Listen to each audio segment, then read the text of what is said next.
We all know what our favorite cartoon characters sound like, but have you ever stopped to wonder about the voice behind the character? We have, and we're talking about that today. Be sure to stay to the end to see how a YouTuber brought new life to a classic franchise. If this is your first time visiting The Things, then do us a favor, hit the subscribe button and give this video a thumbs up. Today, we are going to tell you about the voices behind your favorite cartoons. Mel Blanc, the voice of Warner Brothers. When we think of our favorite cartoon characters, we think of the wide variety of voices that they have. But one of the greatest cartoon voiceover artists of all time was someone who we could probably do a video about and just focus on him. One of the most iconic animation studios ever is Warner Brothers. When you think of them, you think of such classic characters as Bugs Bunny, Daffy Duck, Porky Pig, Yosemite Sam, Sylvester the Cat, Tweety Pie, and so many others from the golden age of American animation. But what is really remarkable is that they were all voiced by one person, Mel Blanc. Mr. Blanc was the first superstar voice in cartoons, and he was the first voice actor to receive a credit on the shorts that have entertained generations of people across the world. In his autobiography, he said that he got his name on screen because the studio would not give him a pay raise, although later research has cast doubt on that. But regardless, Mel Blanc was an incredibly talented voiceover artist, and he is someone who pretty much defined what could be done. He passed away in 1989 at the age of 81, but there's one more incredible fact about him that we wanted to share. On his tombstone, there's his name, his nickname, the Man of 1,000 Voices. And rather wonderfully, that's all, folks.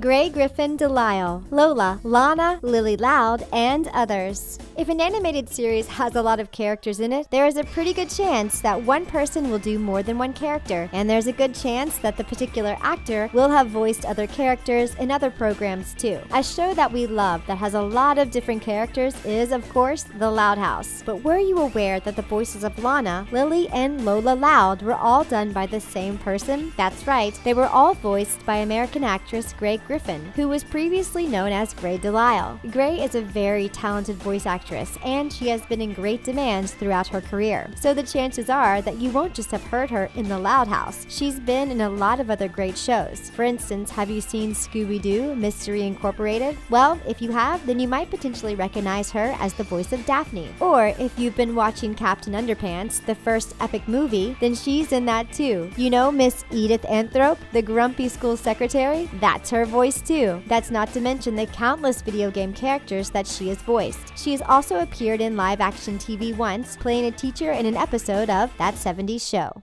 Dan Castellaneta, Homer Simpson. The single most successful animated TV show probably of all time is The Simpsons. Ever since it came onto our screens in late 1989, the stories of the average American family from the town of Springfield has been a popular culture touchstone, and perhaps the single most iconic character in the show is Homer Simpson. In case you haven't seen The Simpsons, although we suspect you will have done, that's how big the program is, Homer is a good-hearted, although rather slobbish and lazy father of the Simpson family. By the way, if you ever wondered how Homer Simpson got his name, the show's creator Matt Groening's father was called Homer. But anyway, he has a very distinctive and much imitated voice, courtesy of actor Dan Castellaneta. He voiced Homer in more than 20 seasons of The Simpsons, appearing in every episode. But it isn't just Homer that he does the voice for. He has also been the voice of Grandpa Simpson, Barney Gumble, Krusty the Clown, Groundskeeper Willie, Mayor Quimby, Hans Moleman, Sideshow Mel, and more on The Simpsons.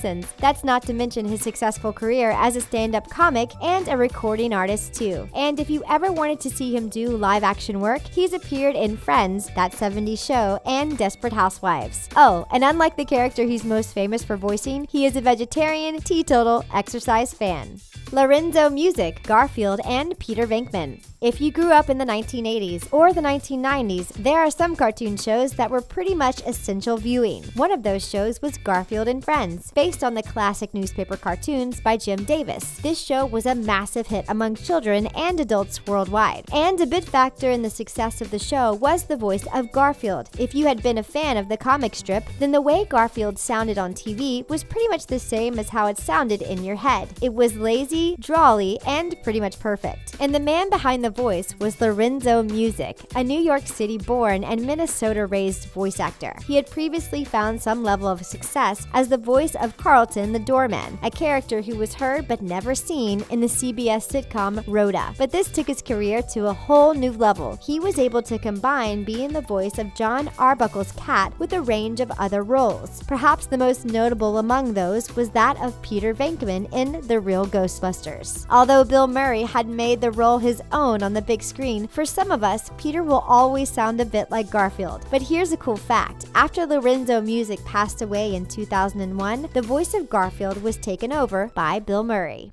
Tom Kenny is SpongeBob SquarePants. When you think about the most successful kids' cartoon shows of the 21st century, there's one name that comes up perhaps more often than any other program. That name is SpongeBob SquarePants. The show about the short-order cook who lives in Bikini Bottom with his friend Patrick has won the hearts of millions of viewers worldwide. He lives in a pineapple under the sea and we love him, but SpongeBob wouldn't be SpongeBob if it wasn't for the way that he sounds. There's a certain genius in the way that the character can sound smart and funny and sweet and lovable all at the same time. So we have to take our collective hats off to the vocal genius behind SpongeBob, and that's a man called Tom Kenny. Like a lot of voice actors, he started his career as a stand-up comedian working with the cult hero Bobcat Goldthwait. He had quite a successful career, but it was when he took the job in SpongeBob SquarePants that he really became a star. He also appeared in such shows as Dilbert and Adventure Time, and he also used his voice in the Transformers movies franchise. If you're wondering how he got the voice for SpongeBob, he says he wanted it to be halfway between a child and an adult, sort of like a character someone like Stan Laurel or Jerry Lewis would play.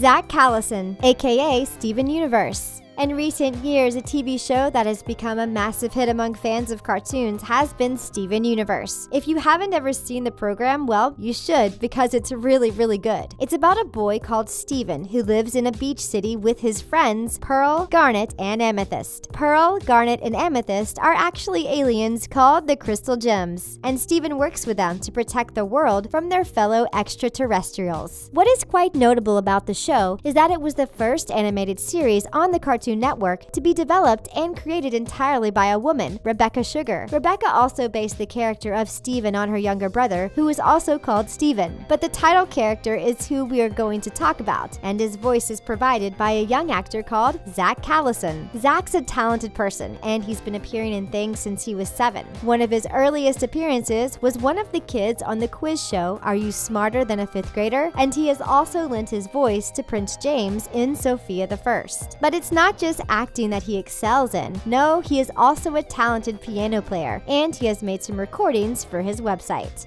The two voices of Lincoln Loud. Something that you may just have noticed if you watch a cartoon over a long period of time is that sometimes the cast changes, even if the characters do not. That's one of the advantages of being in animation, we guess. Your characters can keep looking the same, even if the way they sound changes a little bit. That means shows can, in theory, at least keep going for longer. Let's put it another way. Have you known a live-action show where they change a character's actor, and that works? We can think of one, apart from Doctor Who, and that doesn't really count. That said, if there is one, don't be shy to tell us in the comments. Anyway, this has happened in one of our favorite cartoons, which is The Loud House. This program's main character is Lincoln Loud, who is a 10-year-old boy. Now, what you may not have noticed is that Lincoln's voice changed between the first and second series. That is because the actor who voiced him in the first series, Grant Palmer, got older, and as he got older, his voice got deeper. So he had to be replaced by Colin Dean for the second series. However, those of you who have sharper ears might have recognized the voice of a Burpin' Burger employee. That's because it was Grant Palmer making a return in a cameo role.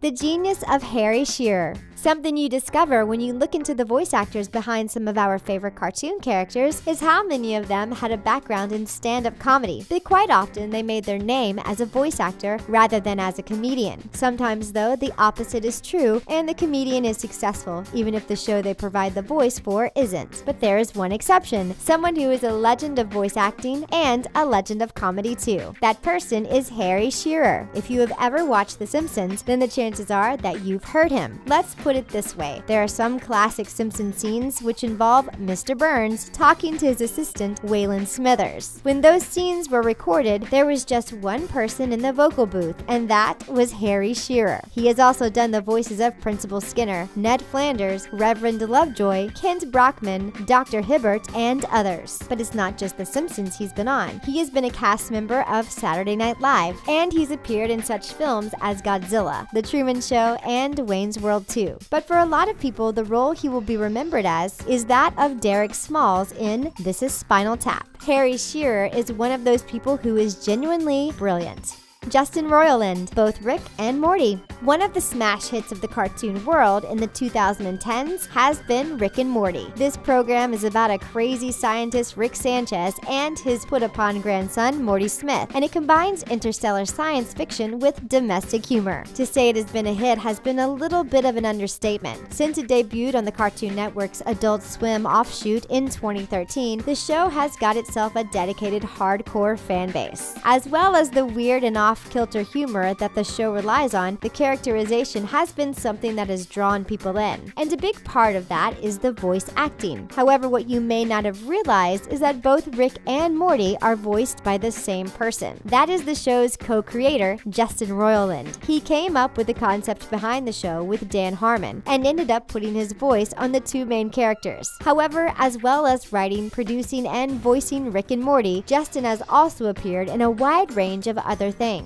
For instance, he has written for the cult sci-fi comedy show Mystery Science Theater 3000: The Return. He appeared with comedy rockers Tenacious D on a short film, and he has hosted podcasts and been on video games. However, we're sure he'll forgive us if we say that for us, he'll always be both Rick and Morty. Wingy the Powerpuff Girl. Sometimes programs that were big for one particular generation of people get remade, and then they get a whole new group of fans. One of the great kids cartoon series that has happened to is the Powerpuff Girls. For kids growing up around the turn of the millennium, the stories of Blossom, Bubbles, and Buttercup were thrilling and iconic. When the Cartoon Network announced it was rebooting the show in 2016, lots of us were really excited. However, our enthusiasm for that was tempered by not knowing how people who weren't around when the show was first on would take it. Luckily, the newer generation really got into that. Now, a big part of that was the new Powerpuff Girl, Bliss. Bliss, or to give her full name, Blisstina Consuela Utonium, was voiced by Wendy Aish. Now you might not know that name, but if we told you that she was better known as Wingy, then we think you might. Wingy is a video blogger whose videos on makeup tips have seen her get more than 9 million subscribers as of December 2017. We think there's a good chance that you'll recognize her. So her voice was something that ended up making the show successful. But we wondered what other YouTubers could do a good job in voice acting. And have there been any great voice performances that we've left off? Let us know in the comments. And that's all for the voices behind your favorite cartoons. If you liked it, then you should check out 10 Cartoon Secrets Finally Revealed. Thanks for watching, and don't forget to subscribe.